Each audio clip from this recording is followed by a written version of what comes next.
What up, Doe? What up, Doe? Boxing on 100. It's been a minute, been a while since I've really done one of these for the boxing.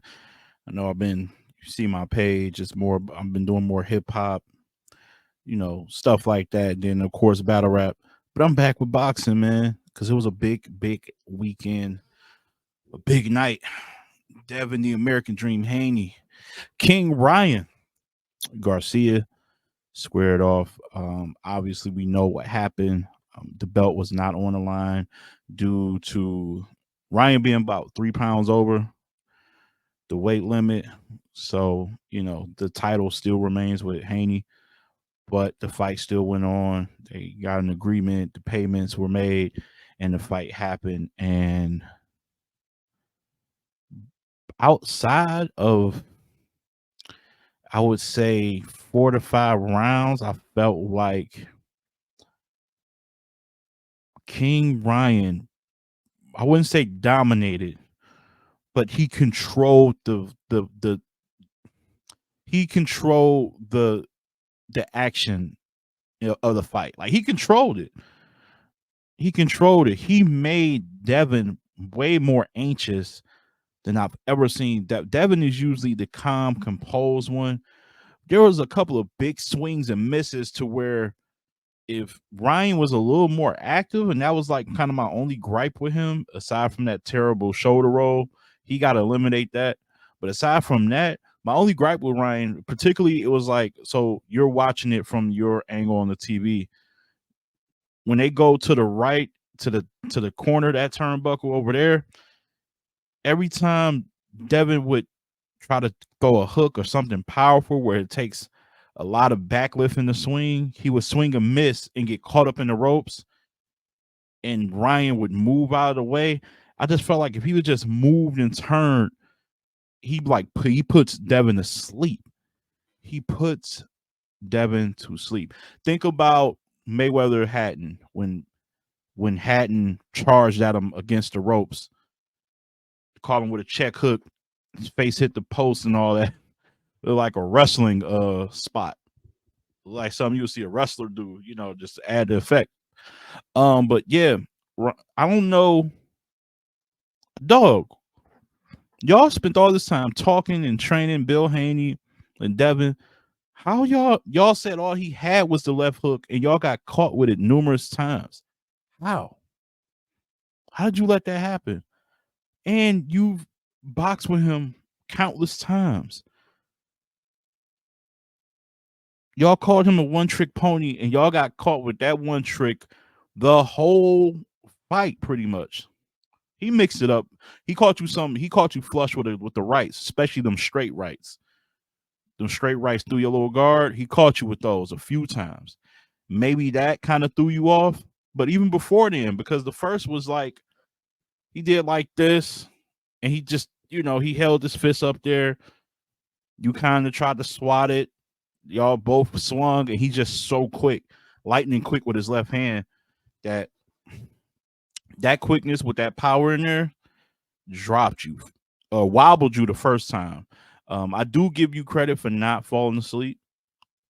The average fighter who got hit with that, who would have got hit with that punch that many times, it wouldn't have been that many times. It would have been one and done.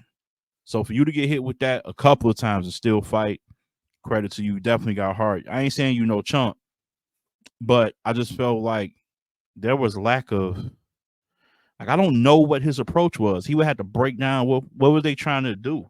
Like what were they trying to do? I don't get it. I don't know. I just think, did 3 pounds, is 3 pounds that significant? Maybe to an extent.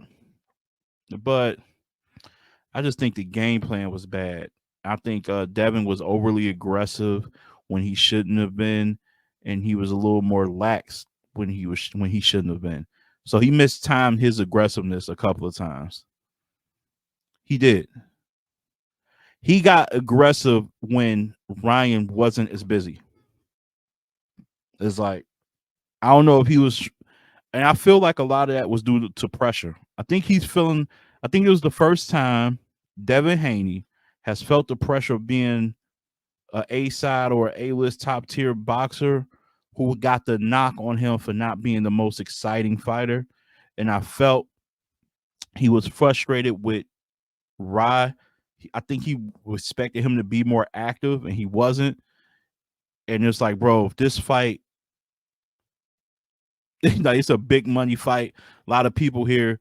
If I don't be the aggressor, then it's gonna be a boring fight, and my stock goes way down. I don't know if that was in the back of his head, because if you look at Rye was definitely chilling. Like, he was just waiting to catch you. He was just waiting to catch you, and then every now and then, like, he would charge. I forgot what round that was, but he just charged right at you and then dropped you again early in that round. Like, they had like their fake Harold Letterman, like, giving his scorecard was at Chris Mannix. He was still breaking down why he had the scorecard the way the scorecard, and then you got dropped again. That's how early in the round he charged at you. So that's a problem. That's a problem. I don't know what y'all was doing. I don't know what your father was doing. Like, poor. As for what's next, though, um, Shakur said something about Ryan said he would give him a shot, but Ryan, dog. You see how big dog, Ryan is not going to 135 to fight you, dog. Sorry. And I really know, like, I don't know, man. You gotta prove you deserve these type of matchups, man. That De Los Santos, I still ain't gotten over that, and I don't think I ever will, man. That was such a waste of a night for me. You don't understand. You don't understand the fun you deprived me of that night. I had a lot of things in the tuck I could have did, but I chose to watch you just do nothing. I see that Rob mentioned Fundora, but I don't think that's going to happen. I think Fundora is going to take some time off. So Teofimo seems like the one. Teofimo seems like the one to me. But Rye seems like he wants to move up, so we'll see what that is. As for Devin, yeah, bro, you ain't bad. You ain't fighting no Tank. You ain't fighting Tank. You are not fighting Tank. I repeat, you will not be fighting Tank.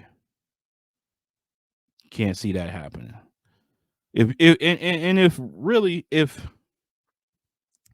here's what I'm thinking, if Crawford is not about fighting Boots Ennis, why not Devin? Why not Devin? Why Devin can't move up and weight? Devin be walking around like at 160 at sometimes I see him. I'm like, dog, you look. Why not? Make that happen. Those are my proposals. King Ryan Garcia versus Teofimo Lopez. Devin Haney versus Boots Ennis. And I would put that on the same card somehow. Same card. Let's do it. Come on. Eddie Hearn, Oscar, same card. Mega fights. That's what we want to see. That's what we want to see, and that's what we need, man. I'm just shocked that Devin Haney didn't make any adjustments, man. Stop comparing these guys to Floyd, man. There's only one Floyd. Every time y'all think somebody's close, it's fights like these that show you, because the opening shot when Ryan caught Devin in the first round, no different than, I believe, the second round when Shane Mosley caught Floyd, and Floyd was on wobbly legs for maybe a round and a half, and then got to cooking, and there wasn't no looking back. So that's the difference. Like, got himself together, stuck with a game plan, got Shane Mosley up out of there. Devin got caught, didn't make no adjustments. Maybe slightly briefly for the next like 3 or 4 rounds, there was one, but he was still getting dropped in those rounds too. Dan Rayfield, I don't know what King Rod did to you, but brother, you gotta let that hate go out your heart, man. It was despicable seeing some of the comments and seeing how just you be acting weird, man. I ain't gonna hold you. Shout out to Dan Rayfield, but you weird. That's all my time, man. I'm gonna hit y'all back. Do y'all want to see a rematch? Let me know. I'm good on the rematch. I don't want to see it. I'm good. Let's move on, man. We got way too many more matchups to go. All right. Y'all stay easy, and I'm out here.